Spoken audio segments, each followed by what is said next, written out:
P. Diddy be wanting to party, and you gotta tell him no. Why'd you walk away from $50 million? I wasn't walking away from the money. I was walking away from the circumstances. No, not they offered him 50 million and he turned it down. Who gonna turn down 50 million? Now, I've had to turn down $50 million 4 times just to protect my integrity and that virgin hole I was telling you about. Right, because P. Diddy be... The darkest secrets of Hollywood are coming to light.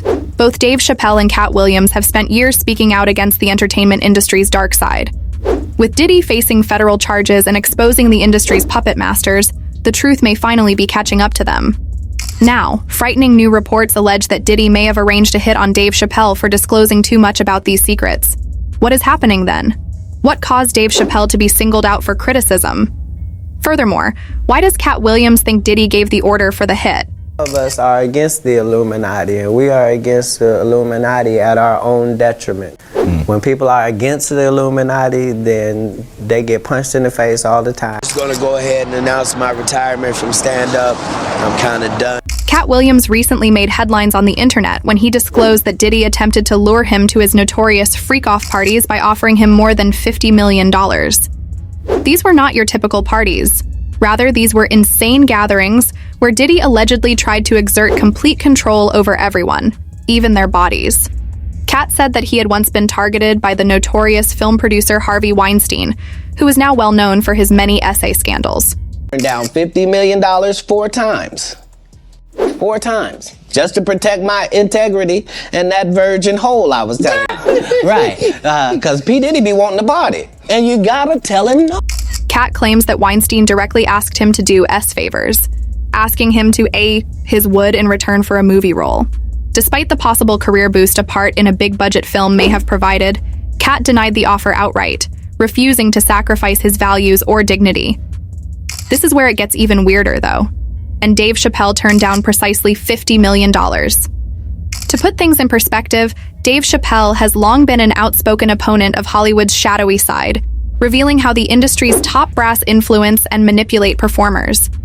His well-known remarks about contracts that would tie him indefinitely throughout the cosmos are a direct allusion to the way these influential people utilize their notoriety as leverage. However, what if Diddy or someone like targeted Dave? Here, everybody wants to know, why'd you walk away from $50 million? I wasn't walking away from the money. I was walking away from the circumstances. Could the $50 million deal he turned down have been comparable to the deceptive offers Katt Williams forewarned us about? The idea that black male entertainers are frequently forced to wear gowns until they achieve a certain degree of popularity is one of the most prominent conspiracy theories circulating in Hollywood. This has been corroborated by several black comedians and performers who have talked about how they were forced to wear gowns even when they didn't really advance the narrative. And at the heart of this story is none other than Dave Chappelle, who in 2005 reportedly declined a huge Comedy Central deal for $50 million. Did Diddy have anything to do with this? The rumors about Chappelle's crack addiction and mental collapse were heightened by his choice to vanish to South Africa. On Oprah's sofa, however, he corrected the record after his return. He left the repressive, dehumanizing circumstances associated with the money, not the money itself. Black performers frequently find themselves embroiled in strange controversies or emotional breakdowns, just as they are about to become famous, as Chappelle has noted. He gave the example of Mariah Carey's precipitous decline following her $100 million contract in Martin Lawrence's notorious gun-waving episode. The issue is, were the same individuals Katt Williams forewarned us about pressuring Dave into something similar? Diddy-like people? Integrity is more important here than money or job advancement. This industry is it's the same that these Me Too trying to tell you about. Despite strong pressure from the writers and producers, Dave famously refused to wear a dress on set, claiming that all the greats had done it. Chappelle, however, perceived it as an effort to dehumanize and eggsexualize him.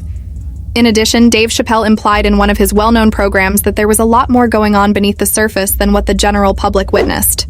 That sounds familiar, doesn't it? That $50 million wasn't worth the cost of what Diddy desired was exactly what Katt Williams informed us. Is it possible that Diddy contacted Dave and many others with this strange contract? We must go back and review Jaguar Wright's recent interview on Piers Morgan in order to comprehend the extent of this plot. Wright, who has boldly exposed several prominent players in the industry, didn't mince words. She asserted that Diddy and all other pedagogical figures in the industry were actually masterminded by Jay-Z, the so-called godfather of the industry. I've been screaming, not just Diddy, but Diddy and Jay-Z are and the victim-making machine kept going on. After these revelations, fans began to connect even more.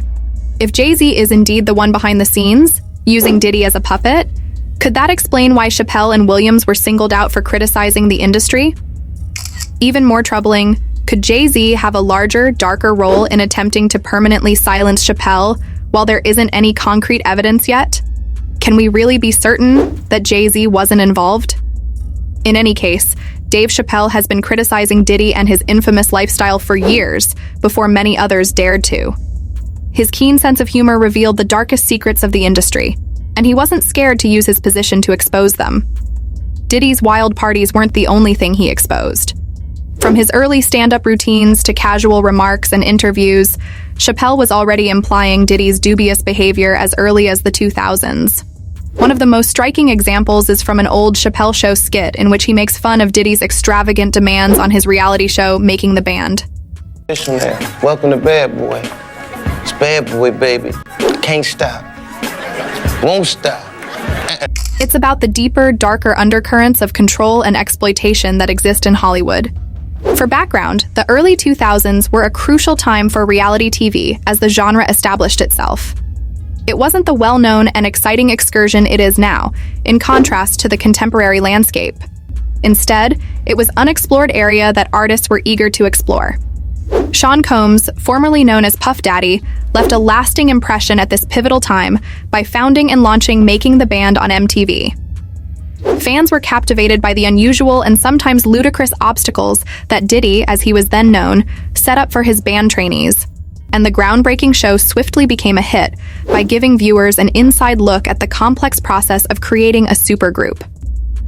Although these assignments might have appeared ridiculous, Diddy firmly believed that they were necessary to mold real artists. Everyone engaged sincerely believed in the transformational impact of these challenges, and this commitment resonated both on and off screen. But the world has changed over time, and the glitzy exterior of Making the Band has given way to a more nuanced and occasionally unsettling reality. The show's darker sides have surfaced in recent years, casting a new perspective on its history. In Making the Band 2, Diddy only chose 6 artists out of 40,000 who tried out for a seat in the group during the preliminary stage. The group had to perform difficult and frequently degrading tasks for weeks, such as clash with Harlem rapper Jay Mills and walking from Midtown Manhattan to Brooklyn to get Junior's cheesecake for Diddy. Yo fam, Puffy just told us to go to the store in Brooklyn and bring him back a cheesecake and walk.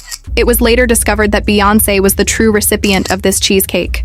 For the snack run, they had to walk a little more than 5 kilometers in the middle of the night, as they were not allowed to use a car, a taxi, or any other kind of public transit.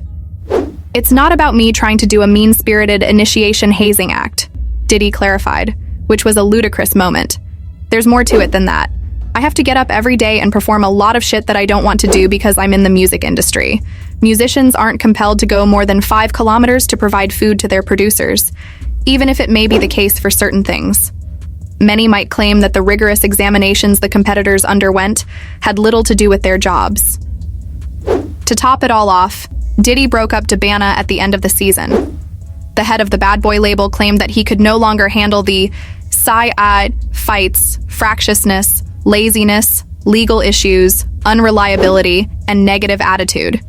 Sean Combs told the Associated Press, "My first objective with Dabana was to ensure that the world saw realistically how serious hip-hop was.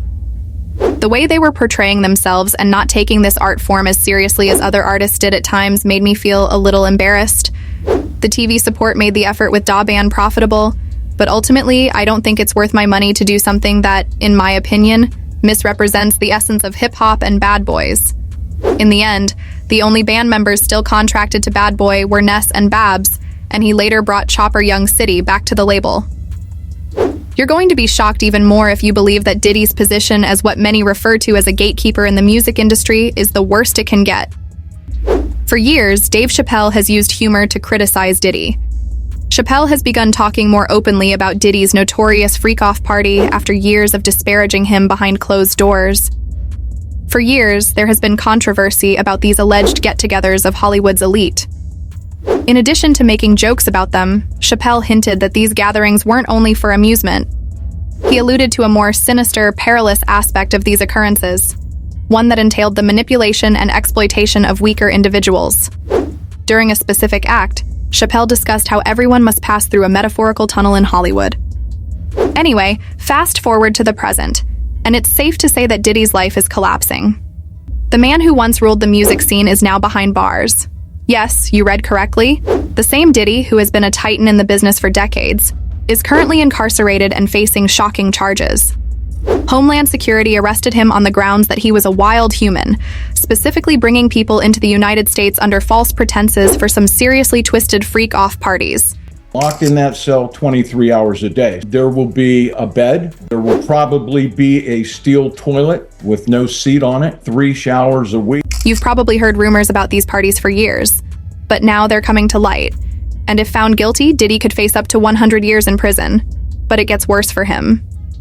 Diddy's legal team recently attempted to get him out on bail by offering an outrageous sum of money. He proposed a $50 million bail, using his Miami mansions as collateral, including the home where his mother resides, and he also offered to turn over his passport and the passports of his children, one of whom is only a toddler, as leverage to get out. For a second, offering $50 million to get out of jail is crazy in and of itself, but it didn't even make the judge flinch. Normally, bail amounts for serious crimes are set around $2 million, and defendants only need to come up with a fraction of that up front.